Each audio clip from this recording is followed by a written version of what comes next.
গতকাল কলকাতা টিভির এক লাইভে সাবেক প্রধানমন্ত্রী শেখ হাসিনা বলেন, আমাদের পুলিশ বাহিনীর সদস্যদের নির্মমভাবে হত্যা করা হয়েছে। শুধু পুলিশ নয়, প্রায় 450টি থানায় আগুন দেয়া হয়েছে। থানার ভেতরে পুলিশ সদস্যদের অবস্থান সত্ত্বেও থানায় আগুন লাগানো হয়েছে। থানা লুট করা হয়েছে। তিনি বলেন, কোনো থানায় পুলিশ সদস্যদের পিটিয়ে হত্যা করা হয়েছে।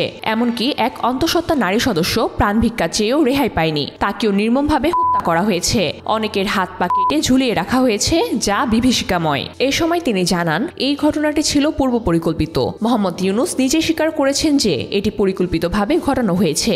এখানে ছাত্র জনতার কোনো অংশগ্রহণ ছিল না, এটি সরাসরি ষড়যন্ত্রের ফল। তিনি বলেন, 7ই জুলাই গণ অভ্যুত্থানের সময় পুলিশ কোনো গুলি চালায়নি, বরং তাদের নিরাপত্তা দিয়েছে। কিন্তু সেই পুলিশ সদস্যদেরই প্রথমে আক্রমণ করা হয়েছে। প্রধানমন্ত্রী আরও জানান, ইউনূসের সমন্বয়ক হাসিব এক টিভি সাক্ষাৎকারে বলেছেন, পুলিশ হত্যা ও মেট্রোতে আগুন না দিলে বিপ্লব সফল হতো না। ফলে এটি পরিকল্পিত হত্যাকাণ্ড।